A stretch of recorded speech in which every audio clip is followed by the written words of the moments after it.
ones.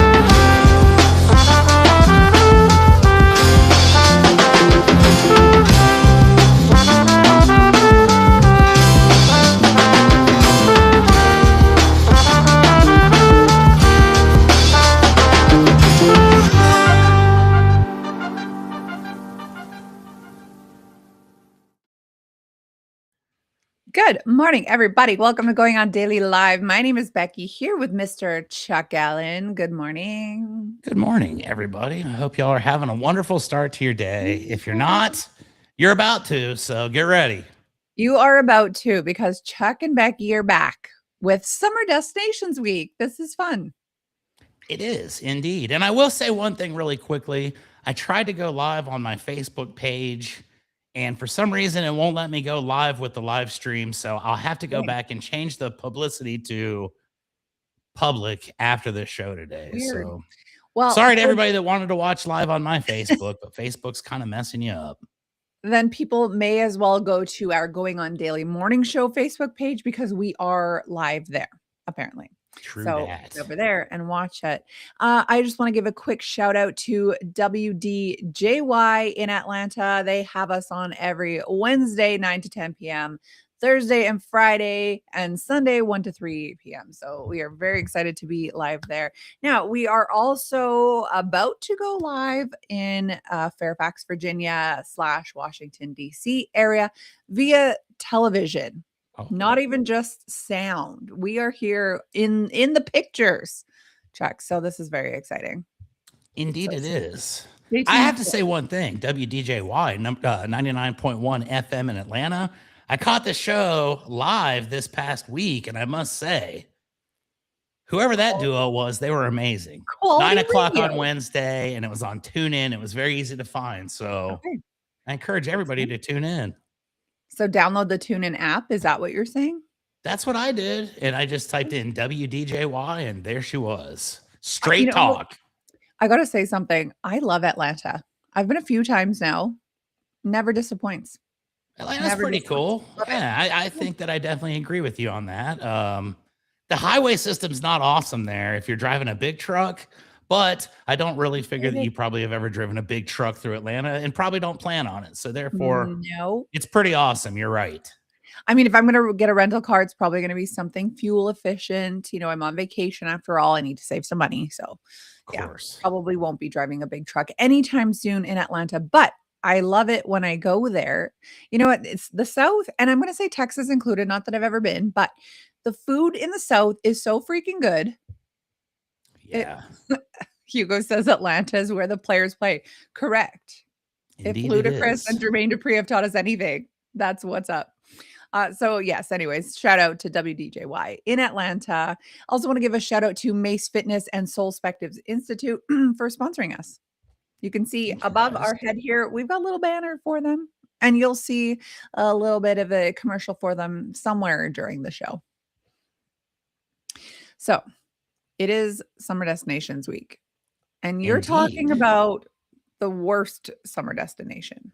Well, of course I am, Becky, because you know how I am. I'm the eternal optimist that always likes to find the bad. For some reason, I'm drawn to the negativity, because I know everybody else on our show is going to have a great destination that they remember from childhood or something that they look forward to every year, but not me. Not you. I'm going the other direction with this one, okay? And this is a summer destination that was so bad that it only happened one time to me in my entire life. Oh, no. And it caused a ton of dissension amongst my entire family. So, great. Without any further ado, ladies and gentlemen, let me tell you about my worst summer destination ever. Yeah. Now, a few weeks ago, I did mention that my favorite was Boy Scout camp, where we actually tricked a kid into eating nature's berries, if you will, off the ground. No, but that was a different story for a different day. So Terrible. The worst summer destination ever. When I was a kid, we would always have like a a special trip that we would do every summer. My mom would take us to like baseball stadiums around the country, or we would go to visit relatives. One time we went to Disney World, all kinds of cool stuff. But I remember very vividly, Becky, I think I was about between the ages of 10 and 12. I don't know the exact time frame because I've tried to block this out, but one year we had to go to a different place. And this was a very unfamiliar place to me as a young man, and I wasn't sure what to expect. So imagine my surprise when my mom comes out one day and says, "Hey, we're going on a trip to visit my cousin." Okay. My mom's cousin. Okay. Not my cousin, my mom's cousin.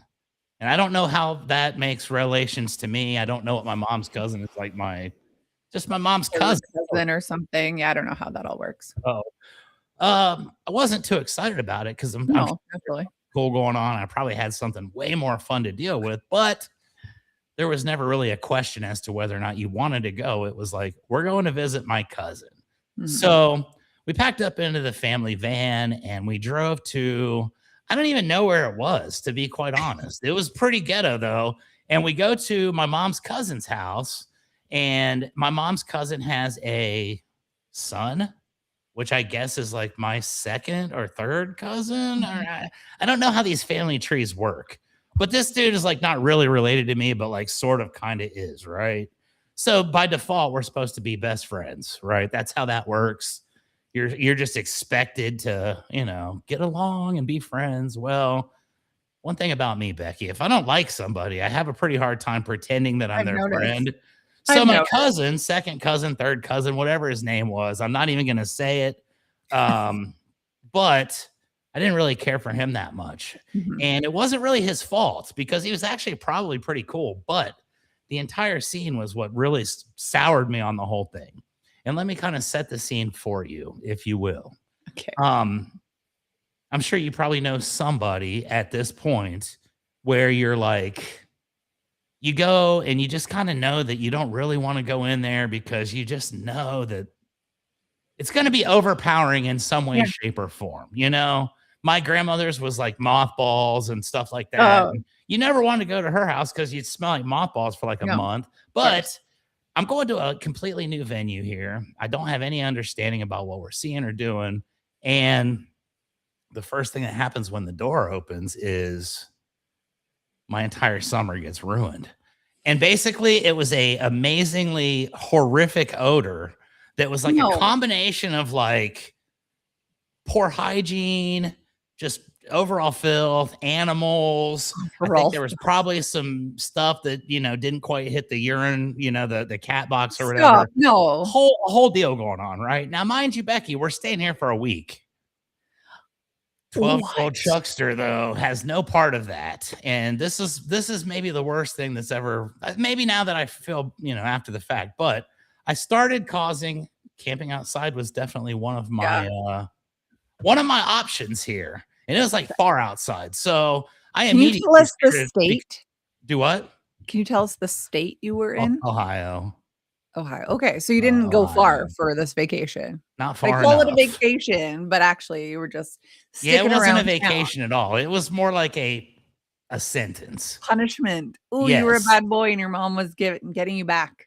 Okay. Well, I don't even think my mom really thought that way. But after the fact, she understood how I felt. So we had to do this and we go there and I'm instantly just, nope, not having it. Yeah. Even as a 12-year-old, I was quite convincing that it ain't working for me. So I can start being like really rude and like obnoxious. And that's exactly what I decided to do. And basically I went on a hunger strike and I told them I refused to eat because it smelled so bad and I couldn't eat and it was disgusting, which in fact made my mom's cousin or second cousin, whatever, incredibly upset, believe it or not, which I do apologize for that part. I was overreacting maybe just a tiny bit, although not really. So as you continue to go forward, we had to basically go in and apologize for my horrible commentary. You can see that I learned a lot from it because here we are like 30 some years later and I'm still talking crap. But we have to apologize and I have to be friends with the cousin, right? And I don't like the cousin at all. He's not cool. And I feel like they did clean it. That's the Wrong. problem. Agreed. I Clean your feel home, like that especially if was the having guests. clean version of the house, which made it even Ooh. worse.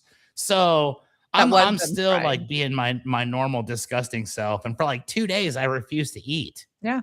And I like went on a freaking hunger strike, Becky. And I was kind of mean to the cousin because I didn't really know him. And honestly, I thought he had a bunch of stuff that, would be cool for me. So we rummaged through his belongings, and I actually ended up getting a whole bunch of like WWF wrestling characters from him, which was cool because he wanted to be my friend. He wanted to be my cousin. Aww. And rather than being a nice person that I've evolved into now, I was definitely in it for myself. So I took the toys, and basically then that was the end of it. That was the last time I saw this cousin ever. So, but what happened was after 3 days, I just didn't get any better. And we had to cut the vacation short. My mom was pissed. The cousin, she didn't like me either because obviously I had some housekeeping concerns. And at the end of the day, my full week of purgatory, it only ended up being 3 days because we had to leave out of shame and embarrassment. Those were the words from my own mother. No. And you know what? You're welcome, because it got us out of there. And I think that deep down inside, my mom didn't really want to be there either. And I think she felt the same way, but it just looked bad if it was her kid, and unfortunately, I don't care about that. So I think I did her a favor. I know I did myself a favor. And to be quite honest, I've never seen nor heard of that third cousin or the cousin's aunt, whatever. I've never heard of them ever again. I have no idea if they're here on this earth or they're gone. Am I glitching? I don't think Chuck is glitching. Okay, yeah, I'm feeling like I'm we are pretty good over here.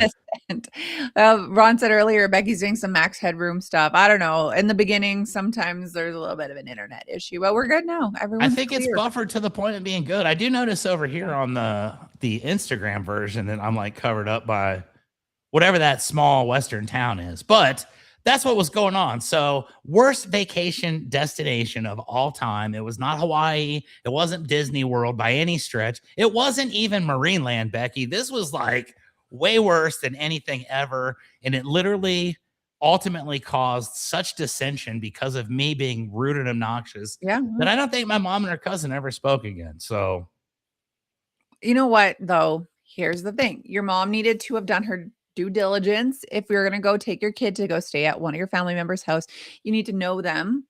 You need to know what you're getting yourself into. I mean, granted, you do think out of common courtesy that someone is going to clean up their house in an appropriate way.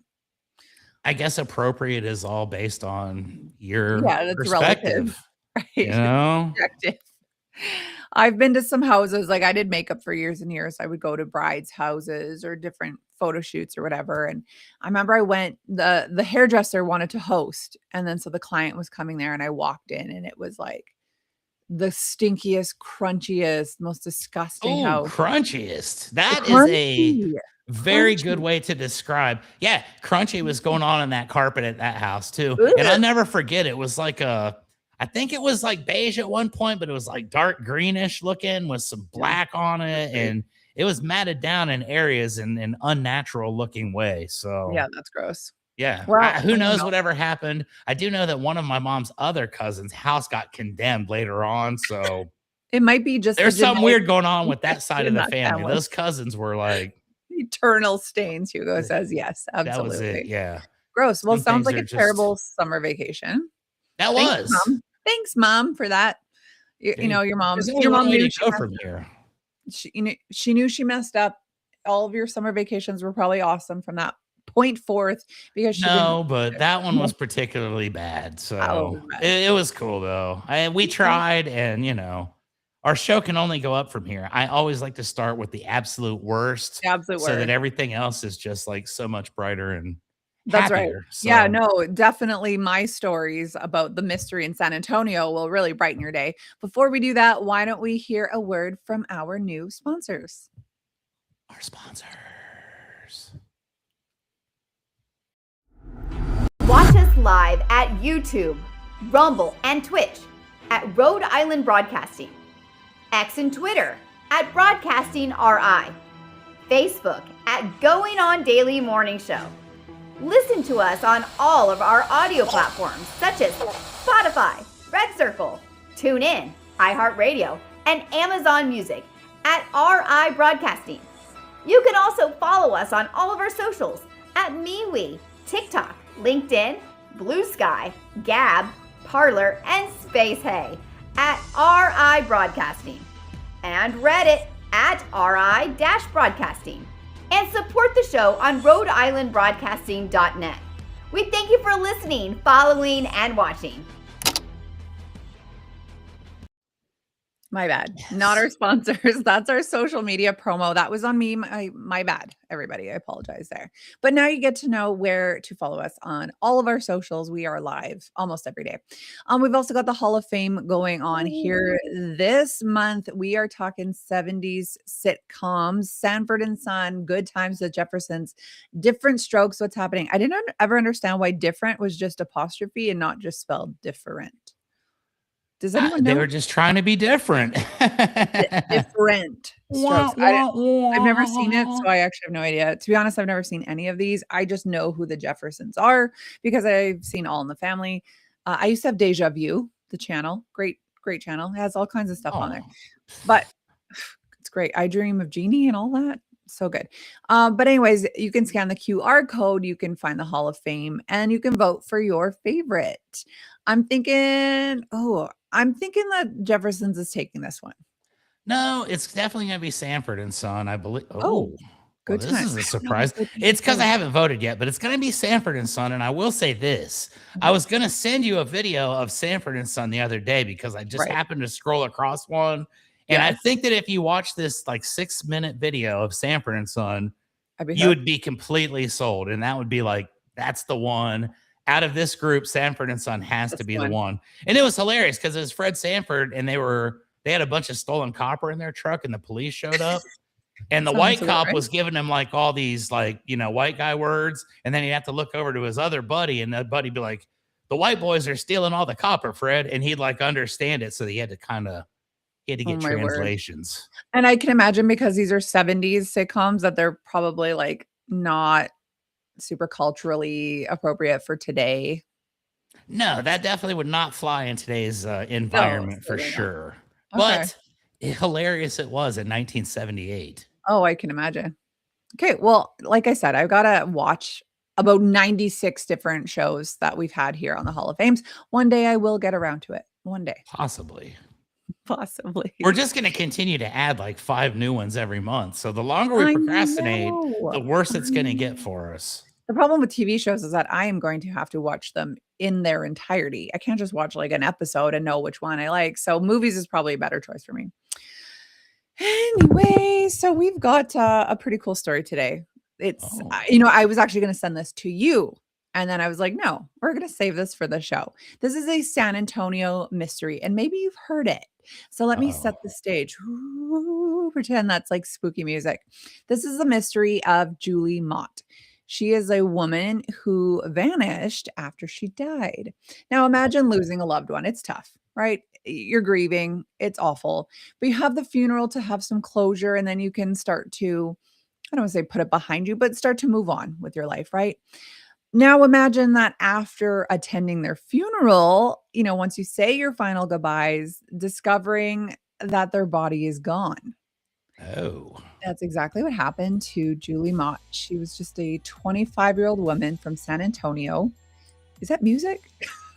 Do you hear that? Is that music in the background? Is that mysterious music? What is that? I do hear music, but it's not coming from me. Is it from Ron? It's mystery music. I love it. Ooh, it goes with this spooky story.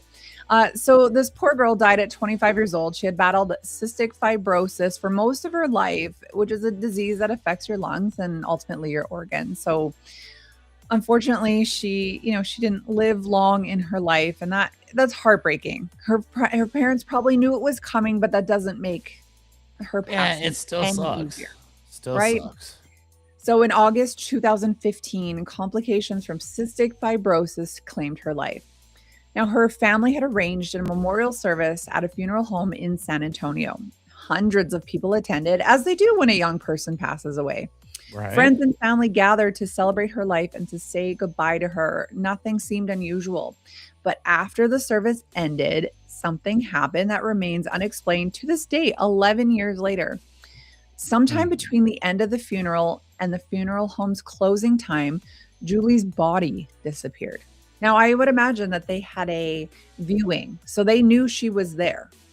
You know, she died of cystic fibrosis, so she probably still looked pretty similar. Pretty So much the she same. had her viewing. So her jewelry was gone as well, obviously, but like they didn't leave any trace of her whatsoever. Her entire body was gone. Now you think like maybe there was a thief and he could steal her jewelry or her clothes or personal items or whatever. No, entire body was gone. The next morning, the funeral home staff discovered that her remains were gone and police were called immediately, as they should be. That'd be a weird phone call. Hey, like we lost body. Y'all seen a dead body? Can you tell us where it's at?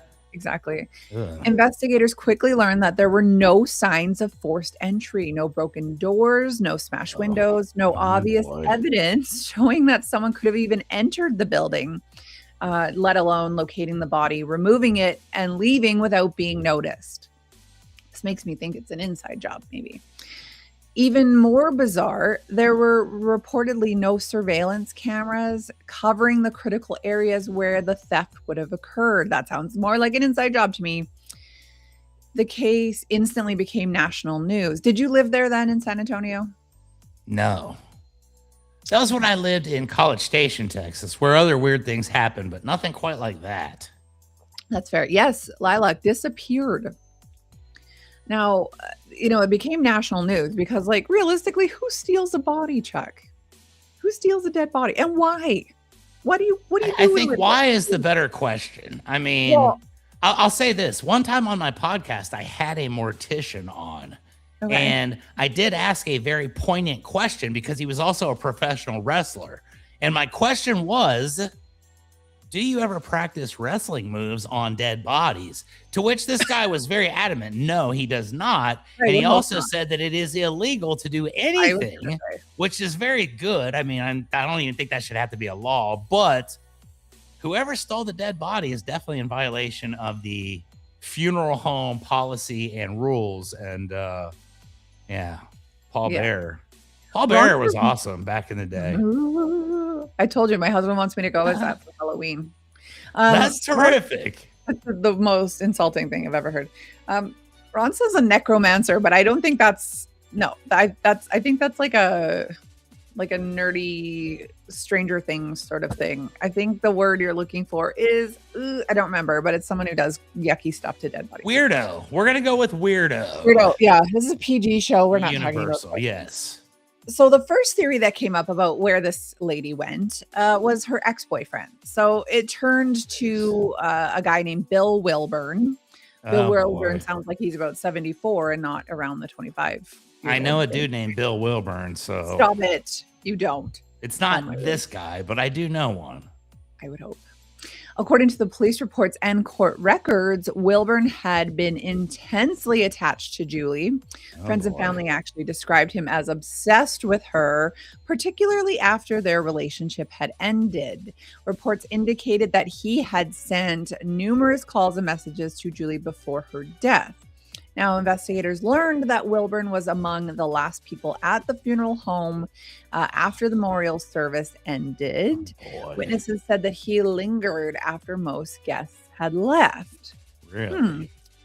So just hanging out, no big deal. Right. Yeah, necrophilia. That's the word, Lilac, not necromancer. The fact alone made him a person of interest. Yeah, the fact that he was just obsessed with her alone, maybe. That's usually a pretty good first starting point. Yeah. And then the fact that he was like hanging out after, I mean, the place is closed. You're still there. Get out, buddy. So police never found any evidence actually linking him directly to the disappearance. Now, years later, Bill Wilburn was arrested, not for stealing Julie's body, but for repeatedly trespassing at the funeral home after being banned from the property. Ew. He eventually pleaded guilty to those trespassing charges and received just a very short jail sentence. However, he was never charged with stealing Julie's remains. He's a suspect. Where is the one the one I know is in North Carolina, thankfully. Listen, I've never seen this Bill Wilburn and this Bill Wilburn in the same room, so I'm just putting that out. Maybe it's the same guy. I don't know. I'm gonna look up Bill Wilburn here, and I'm gonna get to the bottom of this. Well, this next guy, Monday, folks, I will have met and interviewed this guy, and you'll know. I'll know exactly what happened. Well, this Bill Wilburn to this day denies any involvement. Well, sure. Why wouldn't you? Why wouldn't you? Right. One of the biggest mysteries is the logistics, though. Like, think about this, Chuck. An adult body is not easy to move. Dead weight is not easy to move. Even if she was a tiny girl, that's still like 100 pounds of dead weight that you're having to, fling over your shoulders and get out there without any signs, without any indication that someone had even been there. Whoever took Julie's body would have needed time, privacy, transportation, and a plan. That's why it makes me think it's an inside job. Nobody reported seeing anything suspicious whatsoever. No witnesses saw someone carrying a body. No vehicle was ever identified. No trace of Julie was ever found. Not a single confirmed piece of evidence has surfaced in more than a decade, 11 years again, to be exact. This has led to endless theories. This music is so weird in the background. It's actually cool, but it's got me kind of messed up because in my head, I'm like, I'm making sure it's not playing like on my thing over here or my speaker. And like, no, it's not me. Right. It's kind of cool, but it is a little, cool.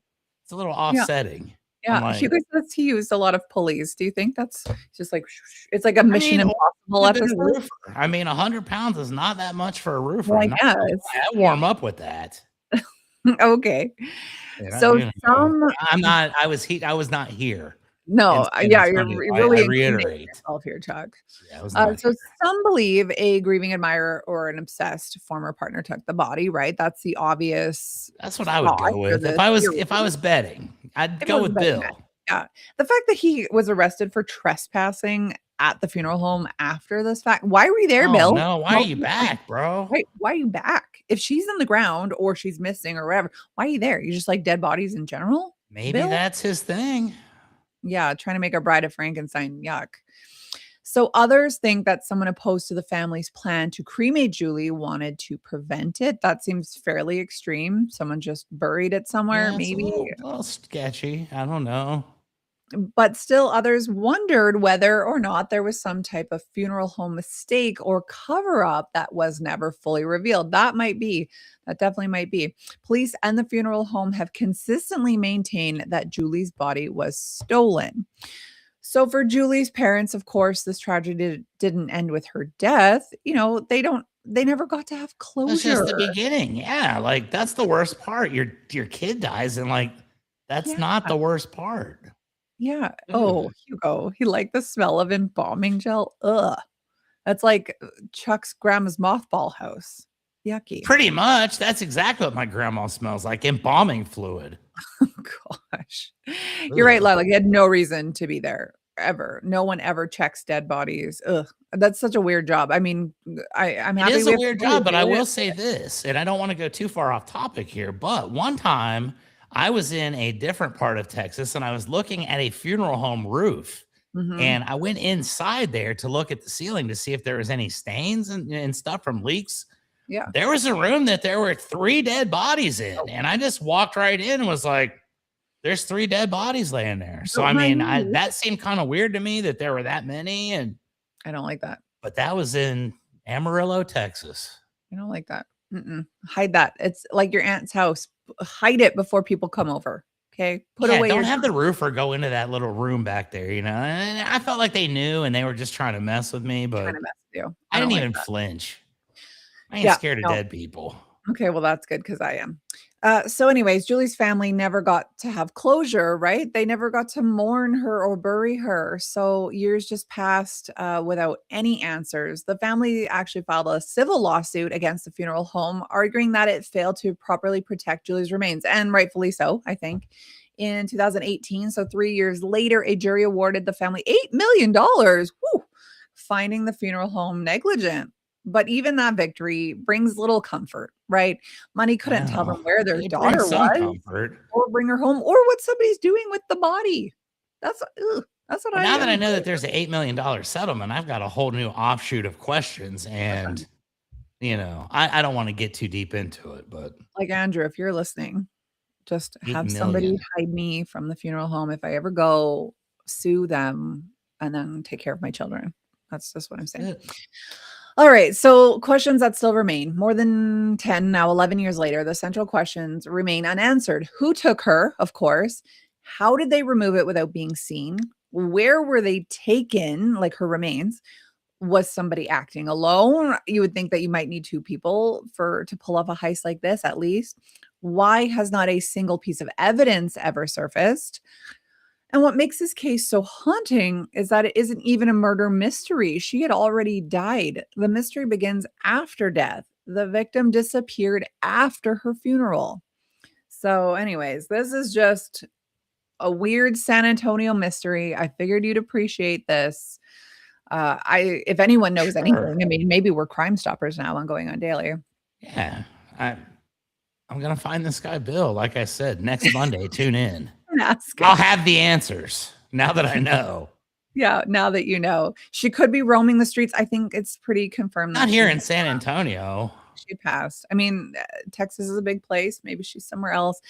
But yeah, I think it was pretty confirmed that she was dead. And yeah, she's gone now. So anyways, if anybody knows anything, I guess reach out to Going on Daily and we will get you in touch with the police, or maybe just reach out to the police. I don't know. Cry all the way to the bank. Yeah, no kidding, Lilac. Anyways, before we get on to your next topic here, let's hear from Mace Fitness and Soul Spectives Institute. Looking for a fitness app that actually fits in your life, not the other way around? The Mace Fitness app is your personal fitness coach in your pocket. That's M-A-S-E. Mace Fitness app makes fitness simple and affordable. The build your own workout option allows you to choose the exercises, the focus area, and the pace that works best for you. This app feature is only $9 a month. You'll get over 630 guided exercise videos, build your own workout tools, strength, mobility, balance, and flexibility training, easy to follow instructions, fitness anytime, anywhere. Mace Fitness, just $9 a month. Sometimes you can feel lost in the forest of your mind, caught up in mistakes you can't change, looking ahead, uncertain what comes next, questioning if things will ever get easier, and if you've missed your chance. But the fact is that every moment is a new chance to change and choose a new direction.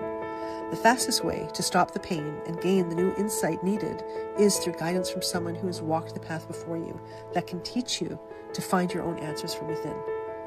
If any of this sounds familiar and you're looking for a way through from where you are to where you long to be, then let's connect. Check out soulspectivesinstitute.com today and book your discovery call, and we can see where we can go from there. I love that. Not only can you work out your body, you can work out your mind with our sponsors, Mace Fitness and Soul Spectives. Easy for you to say. Say that 15 times fast, I promise. I don't like alliteration, okay, Chuck? Right? Yeah, that's not my thing. I love it, though. Thank you to the sponsors. We love you guys, and we appreciate it very sincerely. We do. Okay, topic 3. Whatever happened to... Well, now, Becky, you just had a San Antonio mystery, and we didn't quite uncover the mystery. No, we didn't. But... who done it? I've decided to go for a double here, and we've got another San Antonio mystery that I actually do have the answer to. So let me tell you a little bit about what's going on here. Okay. Love it. I drive around town quite a bit, as you're aware. I own a local home services business, so I get to see a lot of people. I get to go into a lot of different areas of this beautiful town. And one thing I noticed about maybe like 6 months ago, in the mornings, there were these cars that were driving around that were like these, they were like white hatchbacks, and they had like all kinds of like weird little spinner things on them and like cameras and stuff. And I was very intrigued because I noticed one morning sitting at a traffic light, there's nobody driving this. Oh, so I'm like, what's going on here? Why do we have non-driver cars in San Antonio? So I did a little bit of research, and I found out this is a common thing, and it's a company called Waymo. And I guess Waymo unveiled like the driverless Ubers earlier this year. And San Antonio is a test market for Waymo. So I'm seeing them all over the place, right? And then abruptly, about maybe 2 months ago, I noticed that I stopped seeing them so frequently. And then I recognized that I don't see them at all. And this kind of made me wonder what happened. So I'm like, let's figure out what's going on with the Waymos because it seems like a good idea. I'm on board with it. I think if we could have a machine that could drive in place of people, we'd get rid of traffic jams and accidents and frustration and road rage and all kinds of stuff. If you can trust it. Well, now here comes that aspect of the Waymo, my friend. Right. I come to find out that what happened to the Waymo was, in spite of all the hard work and actually putting this out to the public as a service that people could like actually use and pay for with their good money. Apparently there were a few things that they didn't take into account before they decided to put human lives in jeopardy. And one of the things I remember reading about how they were going the wrong way down a one-way street. And I was like, well, that's forgivable. Like people do that all the time, come on, whatever. Sometimes it just happens. That's acceptable. I forgive that. But Waymos got taken completely off the streets because something really bad happened. And basically, it was kind of cool that nobody was actually in the Waymo when this happened because it'd probably be dead. So we get these torrential rains here in San Antonio frequently. Like it won't rain for like 2 months and then we'll get like 10 feet of rain in like 2 days. It's raining right now. And it's been raining like crazy. So here in Texas, we have this thing called hill country, which is, our climate is kind of, it's hilly.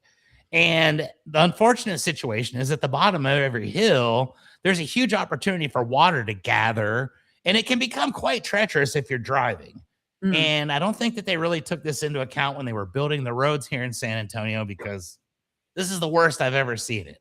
Right. So I come to find out that a couple weeks back, the Waymos are out and about, riding around town, just chilling, picking people up, taking them to their destinations, and a massive torrential downpour hits. Someone forgot to put a torrential downpour camera on the Waymo, Becky. Guess what happened? No. The Waymo drove into the giant body of water directly into it, and it got swept away down the creek.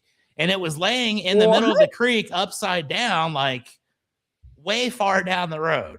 And they basically come to find out, whoops, we forgot that this could be a thing. Much like where it says the power goes out and the street signals don't turn on. I think that they understand at that point to become a four-way stop, like they're fairly advanced.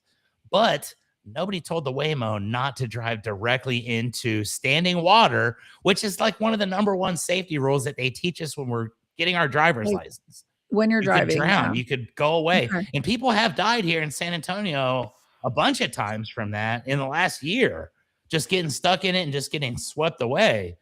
Oh, Waymo, I can only imagine how bad boating service. Good one, Hugo. Exactly. That's what's going to end up having to be.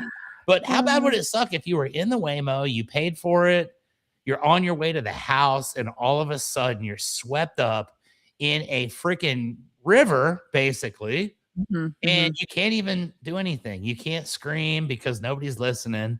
There's someone at a call center probably watching your reaction on a closed circuit TV or something and probably laughing at you. But I think that's terrible. But ladies and gentlemen, that's what happened to Waymo here in San Antonio. Jeez. I don't know what their fate was in any other major cities here in America, but it rains here and they need to maybe adjust it just a little bit to take that into account. And then I'll be the first one to jump right back in the Waymo and risk my life for a ride to the airport. So I wonder if it wasn't designed in maybe a drier climate, perhaps. I would have to assume. The Waymos all went into a safety mode and they all just stayed in place. So I don't see them sitting around in San Antonio randomly in the middle of the street or anything. So like someone figured it out. But I did see it driving around. This was funny. When I knew these things were screwed up, Becky, I saw it at the gas station and it was driving around the gas pumps like in a counterclockwise position. Instead of going the correct way, it was going the wrong way. And it just kept doing it. And it was like stopping and then like backing up and going and stopping. And it was at that moment that I realized it needs a little bit more refinement before Do they need gas though? They're not electric vehicles? I have no idea. Who's How pumping could it? they get gas? There's nobody in it. This is confusing. There I you don't get go. it. I've never seen this sort of self-driving vehicle in Canada. It's not to say that they're not in some of the bigger cities like Vancouver, Toronto, Montreal. I've never seen them. In Vegas, we did see Zoox or something like that. Zoox. Zoox. We couldn't get in when you had to download the app, but because we were Canadian, I don't know, Canadian IP address, blah, blah, we couldn't even download the app. It wouldn't We even tried, let you so get a apparently. ride. No. That's pretty bad right there. I know. Yeah, But hey, maybe it saved you. Maybe that thing runs into a mud puddle. You end up upside down, drowning. You can't get out because it's locked.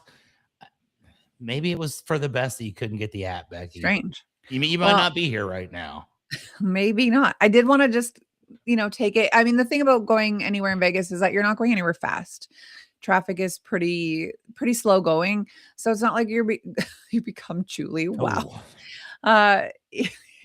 Sorry, I should catch myself after that. Gross, Hugo.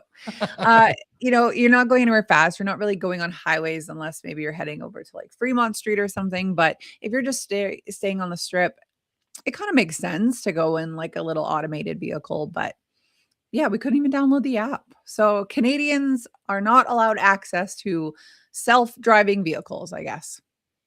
One more injustice in this world that we can add to the list. Yeah, that's right. Add it up there with some of the horrible things going on in the world. That's up there. Well, there you go, folks. Just in case you were wondering, in San Antonio, we've got all kinds of craziness going on here. So totally. I love it. Love it. Okay, why don't we check out, if you want to invest your money in something, don't invest it in stocks of, self-driving vehicles. Why don't you invest it in people who could actually use it? Like maybe the people of Uganda. Watch this short video. That's a good one. It is. Here at Rhode Island Broadcasting and Going On Daily, we're proud to announce that we are collecting donations for our Uganda Fund. My name is Becky, and I've been one of the hosts here at Going On Daily since day one. And earlier this year, I was blessed with the opportunity to travel to Uganda, and it was honestly one of the most life-changing experiences. I met people who completely changed the way I see the world. I met families who had endured unimaginable tragedies, including these two families who lost young children to a witch doctor. I met children who hadn't eaten in days. We even saw 11 children share a single apple because it's all we had left to give them. I met children who fled war in neighboring countries only to find themselves homeless and living on the streets. I saw heartbreak, poverty, and desperation.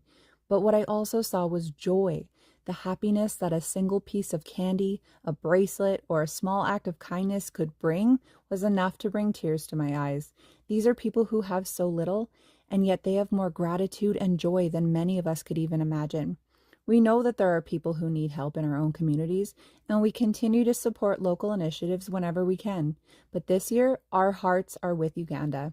In partnership with Love Made a Way, 100% of every donation will go directly to initiatives in Uganda. No hidden fees, no deductions. Every dollar goes to help providing food, clean water, education, medical care, safe buildings, sanitation improvements, schools, vocational training, and hope. $1 is worth roughly 3,700 Ugandan shillings, so even a small donation can make a meaningful impact. Maybe it's giving up your Starbucks or your Timmy's today. Whatever you feel led to give, please know that it will help change lives. Thank you for your support, your generosity, and for helping us bring hope to the people of Uganda. Visit www.RhodeIslandBroadcasting.net/Uganda-donations to help out. I made that video with pictures I took, but every time I see it, I'm like, oh. That was a pretty powerful video right there. I'm not going to lie. This episode, we've had some pretty good outside sources. We've got some good videos here. That's awesome. We do, for sure. Welcome, Danny. Danny is here. So let's talk here about something Canadian as well. We are talking summer destinations. And as you probably maybe remember, maybe you don't, I talk about Banff a lot on the show. I have heard of Banff, but I thought it was actually spelled Bamff. This whole time I was like Banff. Banff. Banff. It's kind of a weird word anyway. Banff. But yes, It is, but hey, who am I to judge? yes. I've been there multiple times in my life, including multiple times when, we've had shows. I did my walk around show the one time when I saw deer and whatever. I was hoping to see a bear, didn't. It's a very cool place. It's about 4.5 hours drive from where I am. It's crazy that you could just go see this, right? This is absolutely gorgeous right here. I think Indeed. this is called Moraine Lake. It is iconic, this photo. I have multiple photos to show you of this, but Banff is a fantastic summer getaway for anybody, not just Canadians. For me, it's quick. I see it all the time, and yet it never loses its appeal. From someone from San Antonio, for example, would be absolutely blown away. You've never seen anything quite like Banff. Even if you spend time in like Colorado, or like Kyle, for example, who lives in Idaho, you've never seen anything quite like Banff National Park. It's absolutely amazing. Literally Canadians take it for granted because it is so close to us. And then you go back and you're just like, oh my God, you're just in awe of how absolutely amazing it is. So Banff National Park was actually established in 1885. Let me just put my phone here, making it Canada's first national park. It is part of the Canadian Rocky Mountain Parks UNESCO World Heritage Site. And it covers about, let's put this in miles, 2,564 square miles or 6,641 square kilometers. More than, yeah, right. More than 4 million visitors visit Banff National Park every single year. The town of Banff itself sits on about 1,383 meters or 4,537 feet above sea level. The whole reason that Banff even exists today is because 3 railway workers stumbled upon these hot springs on the side of the mountain in 1883. The Canadian government quickly realized that the area was special and protected the land, eventually creating Banff National Park. Without those hot springs, Banff might have actually just been another mountain valley, and that's it. So let me just show some pictures. Now, if you are a person here listening to me talk about Banff and you're like, oh, what does it look like? You're going to have to follow us on one of our live videos, whether you're watching us, on Facebook or Rumble or whatever. Maybe you check us out on our Fairfax, Virginia. That's what I was about to say. You're watching DC Fairfax. Check us out. Yes. So you can see here, this one is the same picture, but just with different sun. This is gorgeous. This is, again, Moraine Lake. They also have these crazy bear crossings. Now, I only have a very short time because you and I like to talk.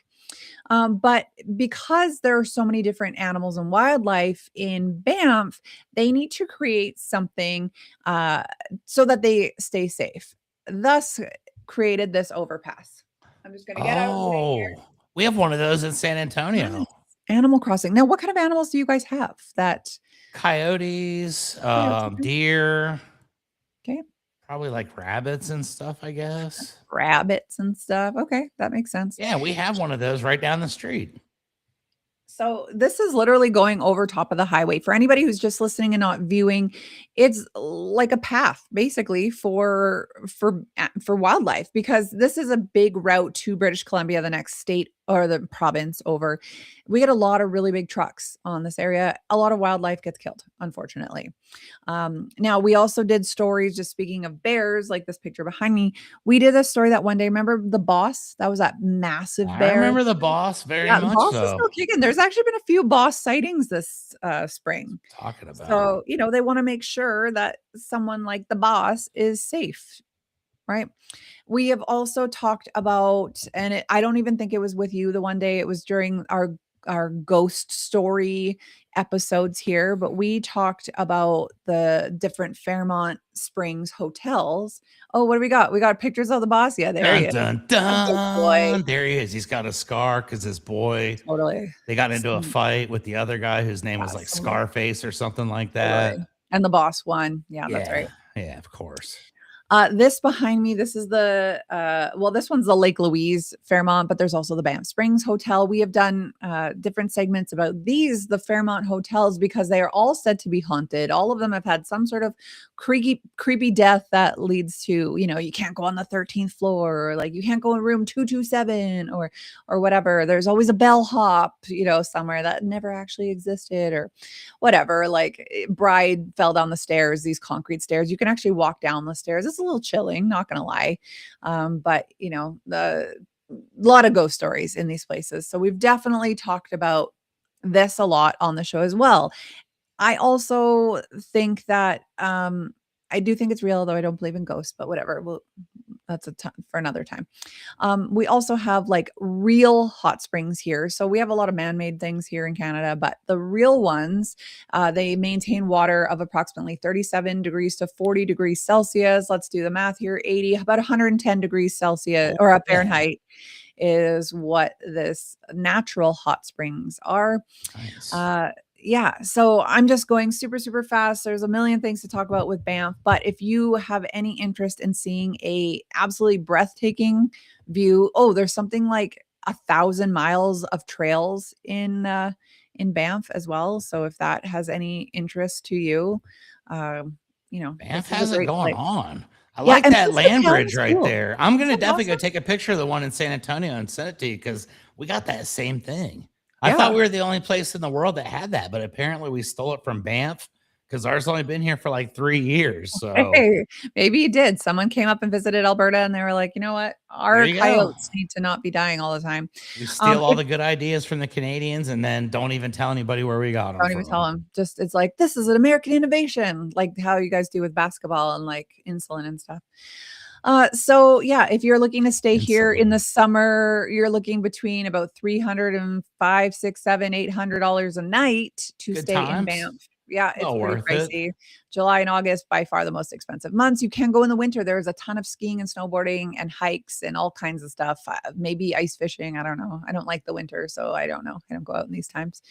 But yeah, that's it for Banff. So on just a very, very short version of what's happening with Banff. I love Banff. I love Banff too. I love it. Okay, so Ron's changed the graphics. So obviously I've gone over my time.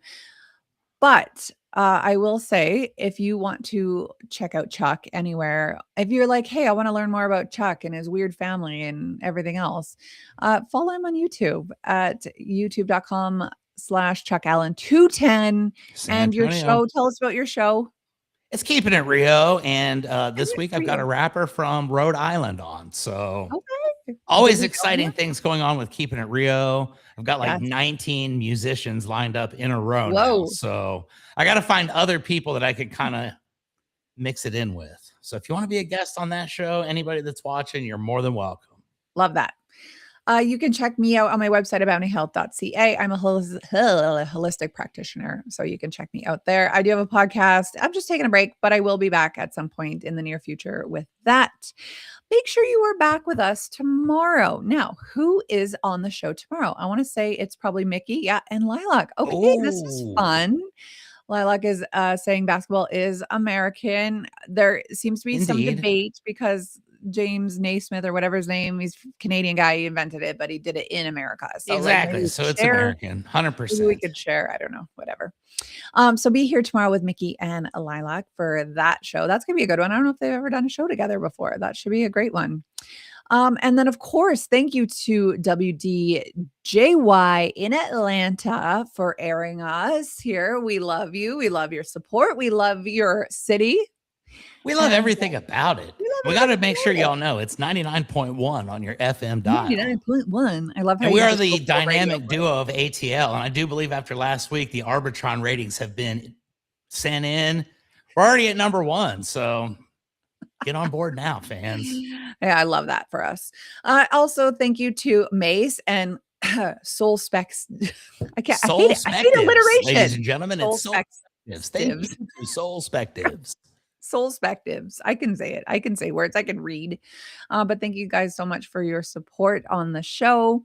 And thank you for being here with Chuck and I. We are pretty excited that we get to be here every week with you. Now, Sometimes, we're mixed with other people and that's totally fine, but we always seem to find our way back to each other, which I love.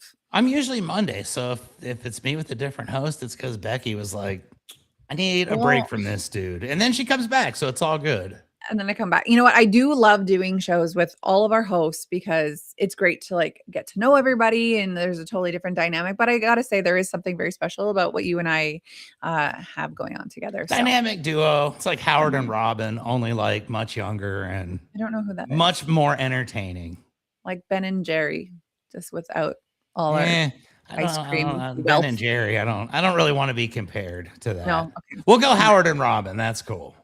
I don't know who that is. Batman and Robin, though. Well, it's an amazing duo. So there we go. Game on. Love it. Okay. Well, thank you everybody for being here. We will see you tomorrow with Mickey and Lilac. Have a wonderful day.